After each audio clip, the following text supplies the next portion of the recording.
And I believe that it tells you like which ones were correct and which ones were not, so that you can see your percentage. Now, I want you to remember that your percentage on the multiple choice, you just want it to be kind of consistently around 60. If it dips a little bit below that or goes up above that, then you're okay. But if you're right around 60 and you write 4s on your essays, you can expect to pass the exam. So we've done enough practices, and we still have one more multiple choice practice that's in the assignment hopper, that you should be able to tell now where you are consistently. You know, with your essays, if you're consistently at a 4.5, I think you're in good shape. Even a 3.4, I think you're probably all right. With your multiple choice, if you're consistently around 60, I think you're okay. Some tests, you know, this is not the kind of test where you can just memorize a bunch of things and, you know, kind of make it. This one, we don't know what passages they're going to give us. We don't know, you know, how they're going to hit us. Sometimes you read a poem and you're like, oh, I got that. I get what they're saying. And other times you read a poem and you're like, what? I got to go back and read that again. And you don't have time to spend, you know, 15 minutes on one poem. So, you know, it kind of just depends on what passages show up and what hits you and what's working for you and so on and so forth. So I wish that I could say with more certainty that you're going to completely understand every passage on the test, but it's okay if you don't. It's designed with a 60% mark in mind. So I know we're used to thinking of 60% as low and bad, but on the AP exam, that's pretty good. If everybody was making 60% on all my AP exams, multiple choice, then I would have all kinds of people from all over the country coming to see what I was doing, because that would be a great feat. In any case, I want to go through practice 3. So hopefully you've had time to log into the AP classroom and look at your answers to multiple choice practice 3. If you did not get a chance to do multiple choice practice 3, then you're for sure going to want to do 4 before the exam. We're going to talk about number 4 on Monday. So if you complete it before, I think it's set to close at 1 o'clock on Monday, then Monday during class, that's what we're going to go over, the multiple choice practice 4, which is a 5-passage, 1-hour test, just like the one that you're going to do when you sit for the exam. So I want to go through this one with you, talk about a few things, maybe keep your notebook handy, because sometimes I throw out some tips and wisdom that might help you when it's time for the test, and you can jot it down, and then you have some things to look over before you actually take your test. So this practice had 4 passages, 2 poems, and 2 prose passages. Usually there are 5 passages. One year they put 6, same number of questions, but they put 6 passages, and everybody, just like all the English teachers, had a conniption fit. They were so, you know, like freaked out when everybody came back and said there were 6 passages. So they haven't done that again. So usually it's 3 passages of prose and 2 poems. Generally speaking, 1 poem will be kind of easier, like Patty's Charcoal Drive-In was not a very challenging poem, and 1 will be tougher, like maybe a Shakespearean sonnet. So usually that's the way it works. But, you know, I have to say usually because we never really know. They could give us any passages since about the year 1600, and we just have to be ready for it. So if you look on practice 3, the first passage was called A January Dandelion, and this is the one about how this dandelion grows up in the springtime in Nashville, right? Nashville's in Tennessee, which is kind of on the dividing line of the country, right? Like maybe they get a little bit cold, they're sort of up in the mountains, but you know, what's a dandelion doing up in January, number 1, and number 2, the snow comes and the dandelion gets, you know, thrashed. So this poem is an Italian sonnet. Hopefully when you were reading it, you looked at the line numbers, and if it's a little square, You can kind of look and see, oh, there's 14 lines. Oh, look, A, B, A, B. You know what? That's a sonnet. And you can say to yourself, okay, I know how these work, right? I know there's going to be a shift, and sure enough, here it is, and yet.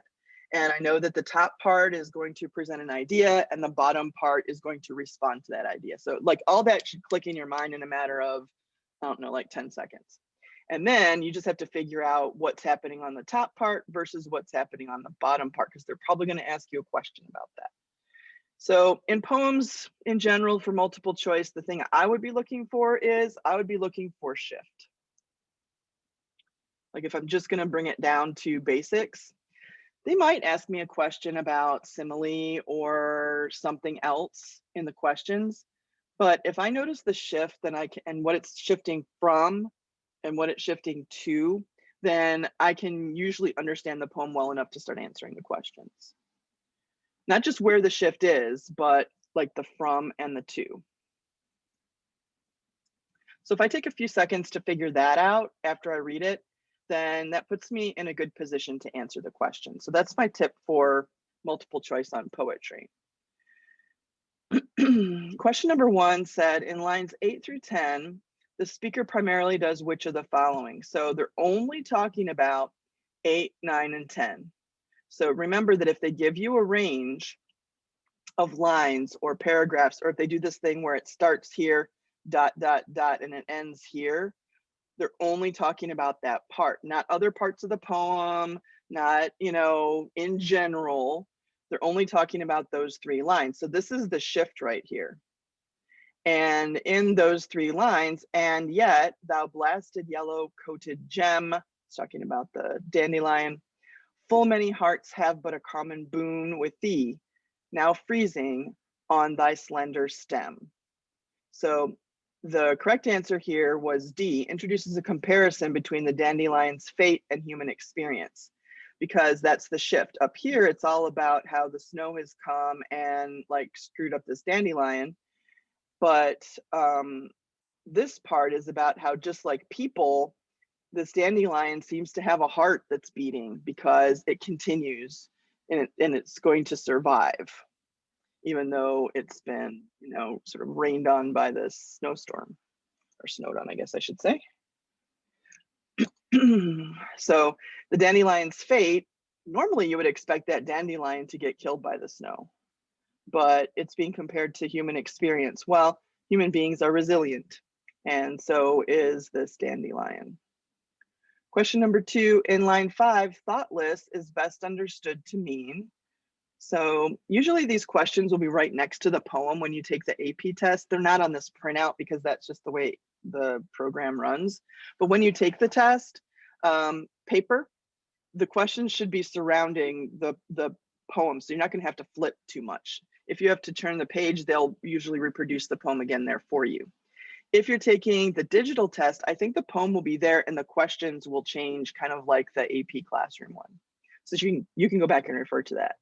Oh, thoughtless dandelion, to be misled by a few warm days. Whenever they say, what does this word mean in line 5, I usually kind of read around it. Like I see the word here, but I'm going to read a little bit above and a little bit below just so that I get the context.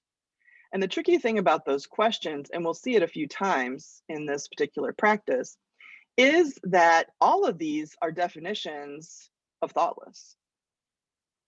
It's not like they want to know, what does the word thoughtless mean? All of these in a different context could be definitions of thoughtless. So they want to know, in the context of this usage, how are they using that word thoughtless? So if you look at it and you say, oh, thoughtless means indifferent, and you just choose B without thinking in terms of how is that word being used, then you could end up getting that wrong. So just note, whenever they do that, it's not really a definition question, it's a question about context. And here it means unaware. That dandelion grew up unaware that January was going to blast it with a snow shower. It's not indifferent. It's not remiss. In other words, it's not missing something. It's not shallow, and it's not inconsiderate. Unaware is the best choice there. The image of sands most clearly serves to evoke the A, snow blown aloft by the wind. It's a simile. Right here in the second line. All Nashville is a chill and everywhere as windswept sands upon the deserts blow. As is your signal that they're comparing the snow blowing and billowing around to be like sand in a desert. As right here is your tip off that that's a comparison. That's a simile. Number 4, the last 4 lines of the poem primarily imply that, let me go back to the last 4. When once the heart blooms by love's fervid breath is left, and chilling snow is sifted in, it still may beat, but there is blast and death to all that blooming life that might have been. So this flower is going to live, but it's going to live in a damaged state because of the snowstorm that came in, that cold that got it. Now you can, at this point, kind of start to see how, because it's compared to a human heart, that it's being compared to heartbreak, right? Like we can live through a heartbreak situation, a death of a loved one, a breakup of a relationship, but it doesn't mean that we're not damaged somehow inside. We can continue on. It can look like a dandelion. I can look like a person, but I might be, repairing myself within. And so in the same way, this dandelion is not going to be perfect. So the question is, how does that imply? What does it imply? The bereft heart lives. Bereft means like grieving, but will never recover from its loss. So it's never going to be the way that it might have been. Same thing with heartbreak. We learn and we move on, right? Lines 1 through 4 function primarily to C, establish the setting and the mood of the poem. That's the comparison to the desert. So we understand that there's Nashville and there's this idea that the snow is like, blowing around like sand in the desert, except the opposite, it's super cold. Number 6, the overall tone of the poem. So sometimes tone can be tricky because they will use words that you might not know. And then it's hard to eliminate which ones you shouldn't choose if there's 1 or 2 that you're unfamiliar with. In this case, you might not know the word sardonic. I think you probably know the rest of them, but maybe you didn't know sardonic. And you're not going to have an opportunity to look that up on the test, but it means like skeptical, almost sarcastic in a mocking way. And there's none of that in this poem, so I'm not going to choose that. But sometimes people look at it and like, oh, that's the fancy word, maybe I'll pick it. But that's why vocabulary is helpful to you. The answer here is the tone is melancholy. It's sad that that flower sprouted up full of promise and joy. And even though it's a weed, dandelion is a weed, right? It sprouted up like, yay, it's spring. And then like a whole bunch of snow fell on its head and it had to like practically die. So it's melancholy. It's a sad thing that that flower is existing in that situation. Which best describes the speaker's attitude toward the dandelion? Empathy. You can tell because of the sestet, right? After the shift, it's like, oh, you poor yellow gem. I feel so bad for you because you have to deal with this freezing on thy slender stem. Too bad you're going to have to put up with that downfall. Empathy is like feeling compassion. Which best describes the role of the dandelion? The best answer here was it provides an occasion for reflection on lost love. Now, if you don't ever see the metaphor that comes up in the second part of the poem about the heart beating and that being personification, you might miss that. So that's why they time you, because the people who pick up on it quickly and can answer the questions are going to, demonstrate their ability to read effectively. Same thing on the ACT and all those other tests. They time it because if they gave you unlimited time, lots of people could get that right. But in a short period of time, it's about how quickly you think and reason through your answers. Are there any of those that you want me to talk about from that first poem at all? I know in some of them I just said that's the answer. So in the chat, you can tell me if there's something that you want me to go back to. I'll put the chat up here. All right, then the second poem was Patty's Charcoal Drive-In. This is not a hard poem to understand. There's not really any vocabulary that you wouldn't know, except a drive-in. I don't know. I think maybe here in South Texas, we understand that because Stars is a drive-in, right? Sonic. We have those types of restaurants. They don't have them everywhere, but that's the idea. So the speaker, it's a first person speaker, and the first person speaker is writing about a job that they had when they were 16 and how they, you know, just kind of saving money, looking forward to their future, not really knowing what was going to happen down the road, but like kind of enjoying this experience of making money and, you know, kind of thinking about the future. And so that's what the poem is about. I think this is one of the easier poems that I have seen on the AP exam. This one I think was in 2015 or 2016. It was actually on the AP. All these have actually been on the AP exam. So let's look at the questions. 9, the speaker and the drive-in customers are portrayed through descriptions of their C, clothing and physical appearance. If you didn't notice that when you were reading, you can go back right here to these lines right here. Carloads of blonde and tan girls pull up next to red convertibles, boys in black t-shirts and slick hair. You know, so you can tell that they're not described in terms of their personality or their size, but more about their looks. Number 10, which of the following lines best conveys the speaker's sense of time? Now, this is a little bit of a tricky question because A is about time. It's about, you know, I'm thinking about my future. B is about time because they're waiting. C is not about time at all, and I would never answer that. E is about time too, because you can see 10 p.m. So those are all kind of literal, but remember that the question didn't ask about time, but instead a sense of time. So what is the speaker's feeling about time? And then it's each night repeats itself is the best answer to that. So that one's tricky because so many of them are kind of about time. Number 11, in line 36, the description of the moon helps to do which of the following? Now, whenever they give you a specific line or range of lines, just like we saw in the last passage, they're only talking about that line. So if you don't go back and look at that line and you just answer generally, you might be answering for a different part of the poem and get the wrong answer. They're kind of sneaky, and they will sometimes put in things that are wrong answer choices because they refer to other lines. So I always have to flip back and look at line 36.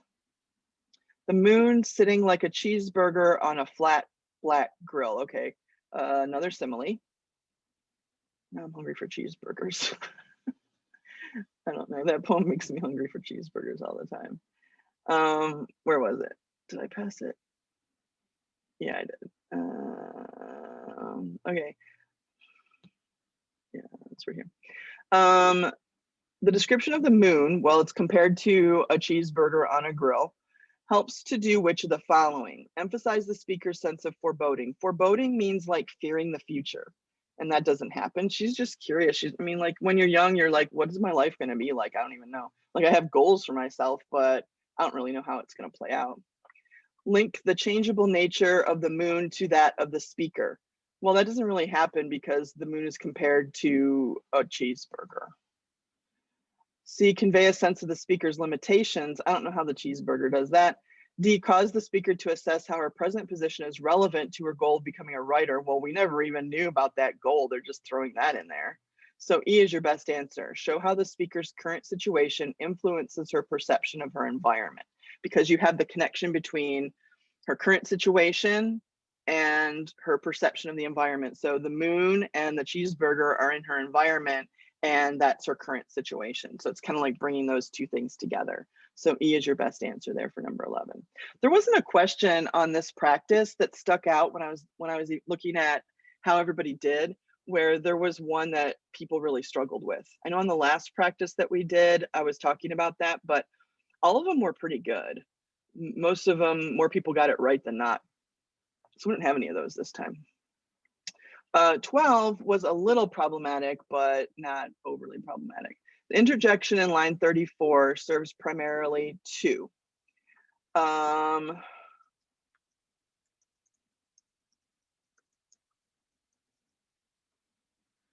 interjection is when something is put into the middle of something. So on line 34, you can see that there's a dash here and a dash here. So the part in between the dashes is the interjection, the part that's injected into the sentence, right? So she was writing about how this breeze comes up and the cold wind started to blow straight at me from the future. I read that in a Doris Lessing book, but right now, so they're talking about this part that interrupts that thought. Interjection. If you don't know what an interjection is, then it's hard to answer that question. Where did it go? Yeah, right here. The answer is alter the effect of the preceding image, because the first thing that the speaker talks about is, oh, the future is coming right into my face like a breeze, which is kind of a profound thing to say. But then that's not really her saying it. She says, I read that in a book. So it's not really my experience. 13, lines 30 to 33 seem to suggest that's where the wind starts coming up.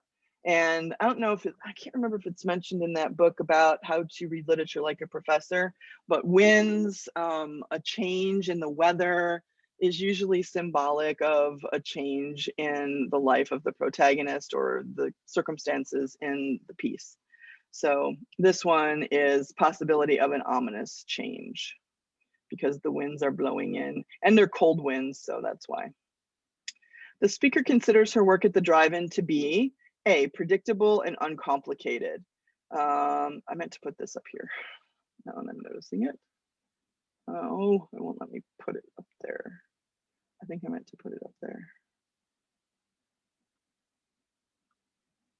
Let me paste it. No. All right, that one goes with that one. Predictable and uncomplicated. It's not like her job is hard. She's not crying about it.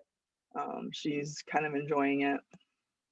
15, the speaker experiences a tension primarily between.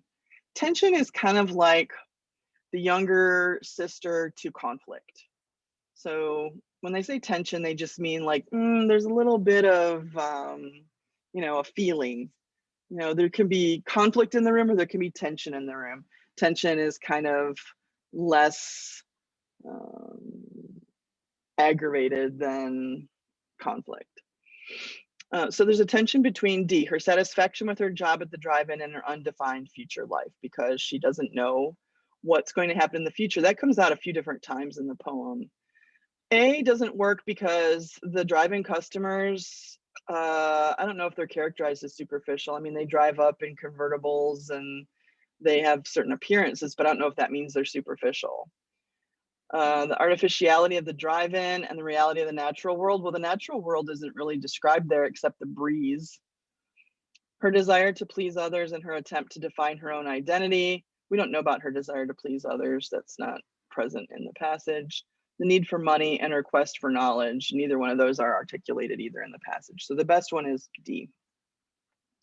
The use of the present tense throughout the poem helps reinforce the speaker's C, sense of timelessness during the summer at the drive-in, because the present tense makes it so that I only know the past, I don't know the present, and I don't know the future. So that sets up this feeling of could be happening anytime. I mean, you don't know if this poem is from 1950 or 2010 because it's a first person speaker and there aren't really any clues. I mean, I guess I could argue that the way that the hair is slicked back, I might be thinking the 1950s, but some people still slick back their hair. So. 17, which two lines come closest to contradicting each other? Now this right here, number 17, is what I call a time waster question.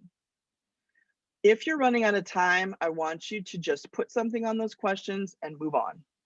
Because going back and forth, looking at two lines and then two different lines and then two different lines and two different lines and two different lines is going to take up the time that it would take you to answer like 3 or 4 other questions. So I think if you are doing okay on time, then take the time to stop. Or if you're doing paper test, you could always go back to it. If you're doing digital tests, you won't be able to go back to any questions after you answer them. But I just feel like this one, if the goal is to get as many questions right as possible, then this one is kind of keeping you from doing that. The answer is B, because you have this job's temporary as the summer sun, and it's always summer. You have the temporary and the eternal. But I think you sacrifice a lot when you take the time to answer those questions. So I say, you know, put something and move on, or and try to get maybe 3 more answers right. And if your paper pencil, leave it until the end. It's not going to count against you if you leave a question blank. It doesn't help you and it doesn't hurt you. So, you know, I just say those are time wasters. If they have that on the test, just recognize what's going on there. Number 18, which of the following literary devices is most used in the poem? They're moving away from asking literary device questions like that. You may not experience them on the test. Allusion, I think you know what that is. Simile, you know what that is. Paradox and understatement. Synecdoche might be a new one for you, which it's just a type of metaphor where a part represents the whole or the whole represents the part. For example, if we say Houston won the championship, they don't mean every single person in Houston, they mean the team, right? Or all hands on deck. Well, they don't just want the hands, right? That's the hands represent the people, but they're going to have to work. So that's why they're saying hands. Or can you give me a hand? Same thing. That's synecdoche. So if you don't know that, then you could probably ignore that, especially since you know that there are so many similes in this poem. I highlighted them all in green so that we could go back and see them. But maybe you notice that when you're reading, right? You could pay attention. Wow, there's a lot of similes happening here. And just make a mental note, because there'll probably be a question about it. Answered that already. There we go. Okay. Any questions from passage 2?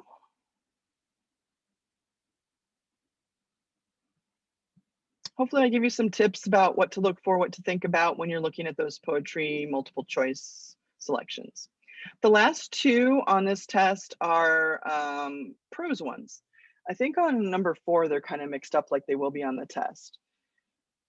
So they're not going to put all the poems together and all the prose together. They're going to mix them in.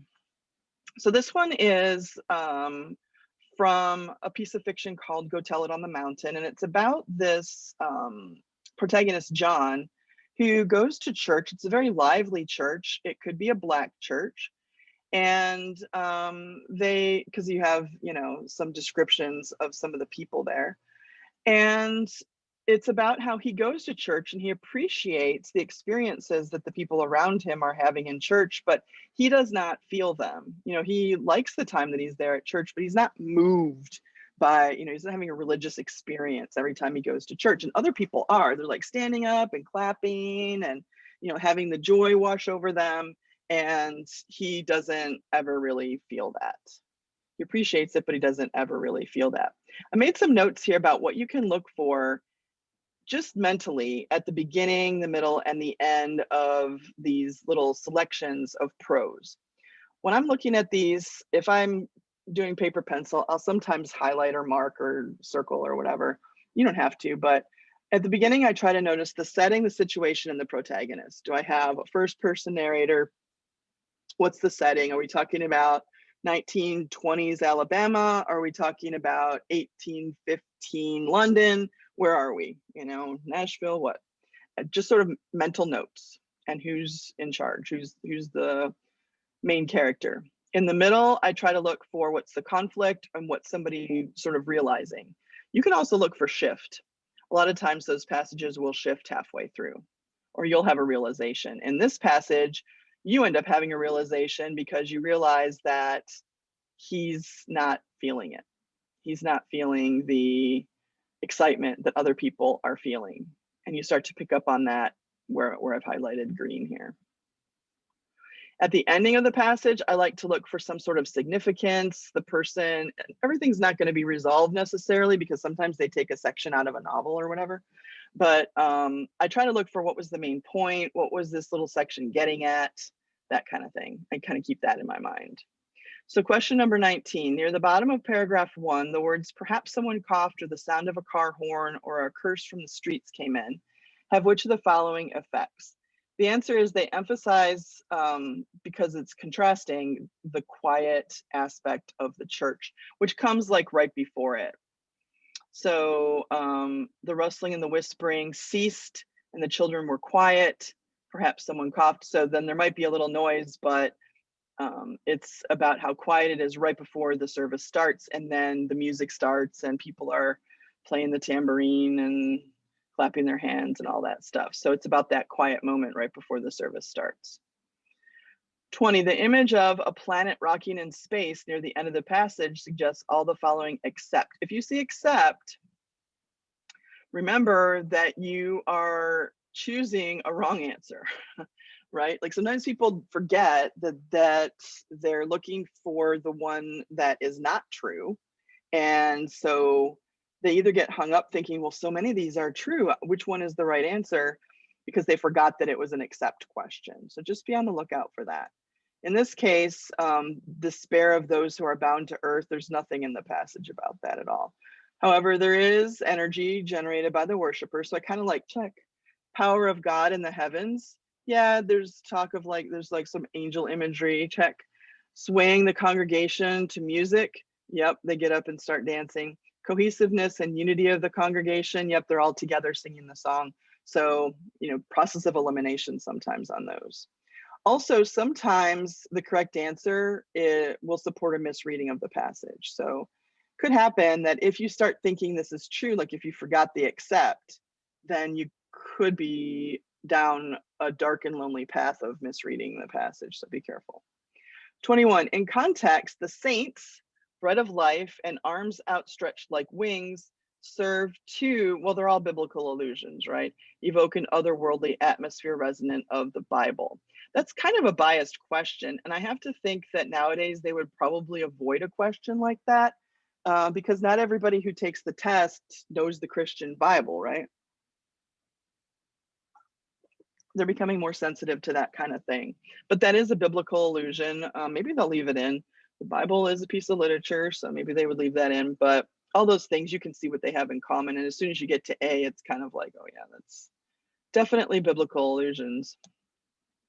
22, the depiction of John's father's prophetic wrath and his mother's long suffering serves what specific function? So I usually want to go back to the end of the second major paragraph, which is this one right here, talking about how his father's face becomes transformed and his mother thinks about heaven and how long she's been suffering, possibly at the mercy of his father.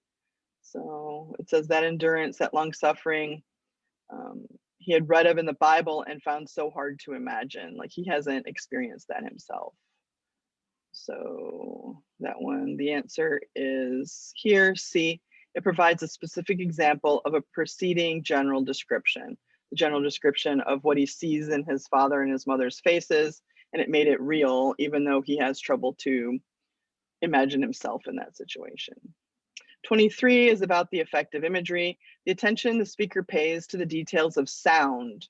A lot of it is about the voices and the outside sounds and the coughing in the church and all of that. So what's the purpose for that? To offer the reader a physical sense of the church service. So that's like the effect of imagery. Writers don't put imagery into their writing to make it more interesting. That is not the purpose of imagery. That's the easy answer, and it's kind of like the middle school answer to that question. So a better way to think about imagery is to say, what effect does the author want us to experience, right? In this case, it's a more physical, tangible quality to the church service. Also more realistic because people do cough and people do sing and all those things. 24, the irony in the passage as a whole rests chiefly on the conflict between John's acute observation of religious ecstasy and his inability to participate in it. And I think when you get to that question, questions like that help you figure out the passage, because you're like, yeah, you know what, that's true. That's kind of what the whole passage is about. How he can go and experience everybody else having this religious, experience, but he doesn't. All right. So I went back and I highlighted in green all of the things. I wouldn't have time to do that on the actual test, but in green, just all the theys separates him from them, not we, right? It's not about we sang, we felt, we heard. It's about they. So he's separating himself as an outsider in that sense. And as soon as I noticed that, then I realized that answer to the question was D. 25. It can be inferred from the phrase with terror in his heart and wonder that John B responded strongly but ambivalently to the church service. Ambivalently is a word that you may or may not know, but it means like to not care one way or the other. Like it's not that he's bored. It's not that he doesn't care. It's just that he doesn't have an opinion one way or the other about how he should be behaving. 26, the passage is primarily concerned with A, John's attitude toward the Sunday service. I think that's the easiest question in that bunch. The point of view in the passage is that of a B, third person narrator who is aware of John's thoughts, because it's not a first person narrator because they refer to him as John. So you can kind of use your skills with point of view, first person, third person, and so on. So that's an omniscient narrator, in case they use that term. 28, in the second major paragraph, the pronoun it in the phrase "it was for them" refers to D, the joy they felt. Usually you can just go right back to the passage and figure out. That's called pronoun antecedent. It, they, he. It will ask you sometimes trace back what that pronoun is referring to. In this case, it's the joy they felt. 29, the qualifiers for them.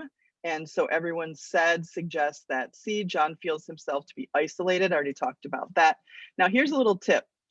When you get a question like this and the answer connects to other questions that preceded it, then you know that you're kind of on the right track with your reading. So if you see a connection between question 24, 25, and 28, because I did, it's all about how he's separate from the others, right?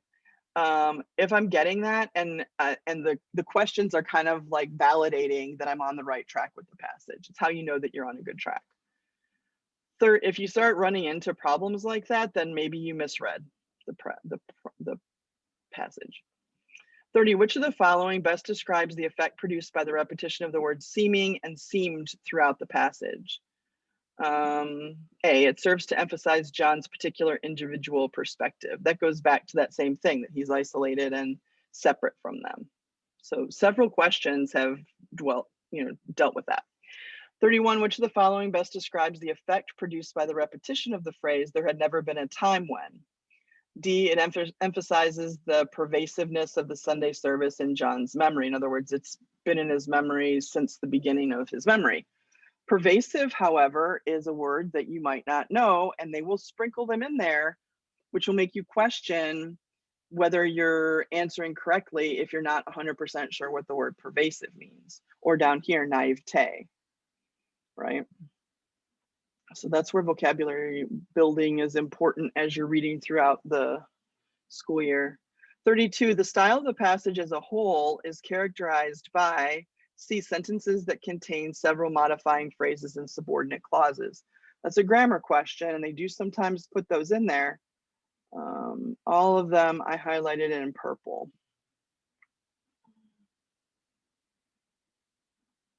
Do you want to pass it?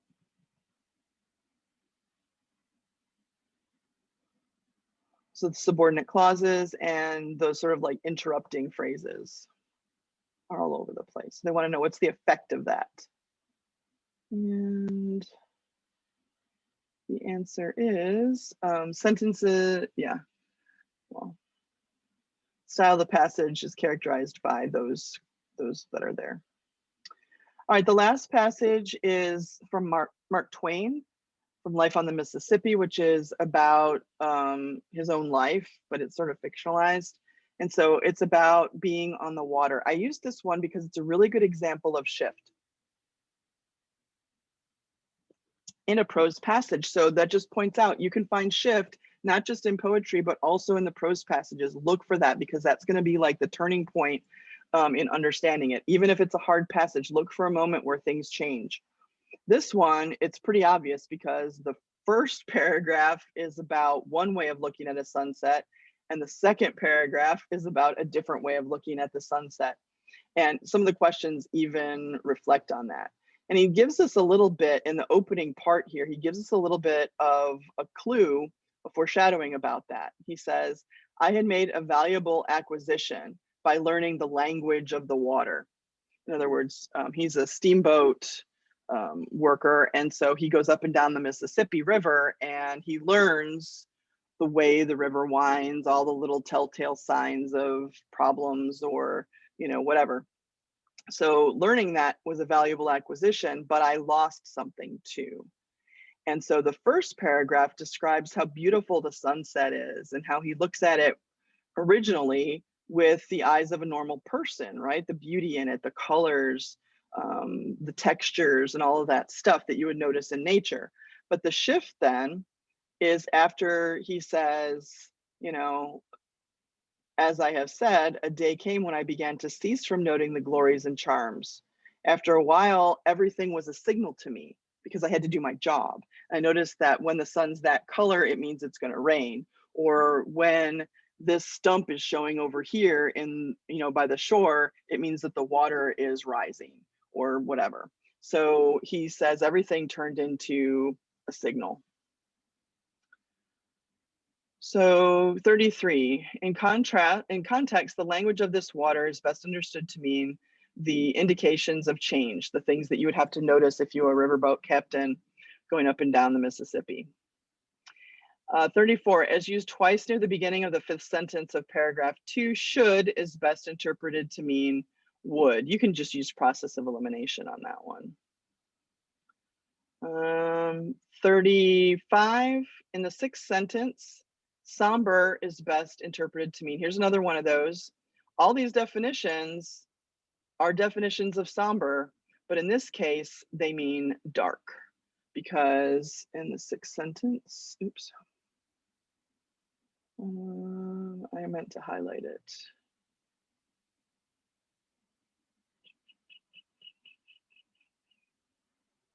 All right, well, I haven't counted them. 1, 2, 3, 4.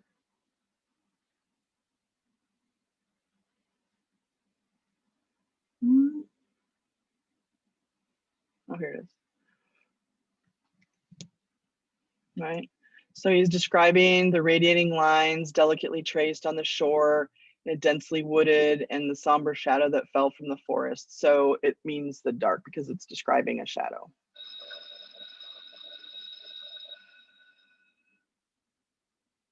"36, the statement, a broad expanse of the river was turned to blood, is a metaphor. That's not literal, right? It's not Egypt in the 10 Commandments. In the second paragraph, the natural aspects of the river are viewed as signs. The beginning, it's about beauty. And after that, all those things are just, you know, indications of things that he has to notice in his job. 38, which of the following best describes the relationship between the first paragraph and the second? Already what we've noticed, that the first paragraph is about the artistic beauty, and the second part is about the pragmatic. Now, they're going to use aesthetic and pragmatic, and if you don't know what those words mean, you might be questioning, is that the right one? But if I know that aesthetic means artistic beauty and pragmatic means practical, then I know that A is the correct answer. 39, the passage primarily suggests that, C, as the speaker becomes more familiar with the river, his attitude toward it becomes more practical. If you noted that that's where the shift was, then that's an easy question to answer.